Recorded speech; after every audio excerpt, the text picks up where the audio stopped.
আপনারা তো তাদের তুলনায় হাতি এবং মশা, অর্থাৎ আওয়ামী লীগ ছিল হাতি, আপনারা হচ্ছেন মশা। আসসালামু আলাইকুম। বিএনপির ভাইরা যারা এখন বড় বড় কথা বলতেছেন, আসলে আপনারা এত বেহায়া কেন? আপনারা কি আওয়ামী লীগের বড় বড় কথা আর অহংকারী ব্যবহার গুলা দেখেন নাই? তো আপনারা তো তাদের তুলনায় হাতি এবং মশা, অর্থাৎ আওয়ামী লীগ ছিল হাতি, আপনারা হচ্ছেন মশা। সুতরাং তারা যে কত বড় বড় কথা বলে অহংকারী করে পালাইছে, আপনারা কি ভাবতেছেন আপনারা পার পেয়ে যাবেন? আপনারা এই জিনিসটা বুঝেন না? আপনাদের কি লজ্জা হয় না যে ইসলামপন্থীরা পালায় না? কত স্লোগান তারা হতে দিয়েছিল, জামাত শিবির রাজাকার, এই মুহূর্তে বাংলা স্যার। অথচ ওরা হচ্ছে নিজেদেরকে দাবি করছে তারা দেশপ্রেমিক, আর আমরা দেশকে ভালোবাসি না।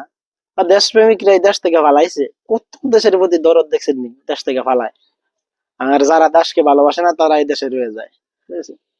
সুতরাং তাদের থেকে আপনারা আছে না শিক্ষা নেন একটু, যে তারা যেহেতু জামাত শিবিরকে বাংলা থেকে বের করতে পারে নাই, সুতরাং আমরা তো কি ঘোড়ার ডিমা, আমরা তো কিছুই না, অর্থাৎ আওয়ামী লীগের তুলনায় আপনারা কিছুই না, ঠিক আছে? এইসব কথাবার্তা বাদ দিয়ে নিজেদের আখের গুছান, নিজেরা কি করবেন, এই দেশে থাকবেন নাকি পালাইবেন?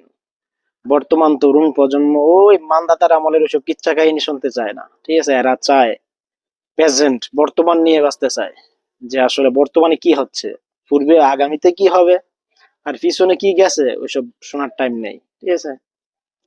বুঝতে পারছেন?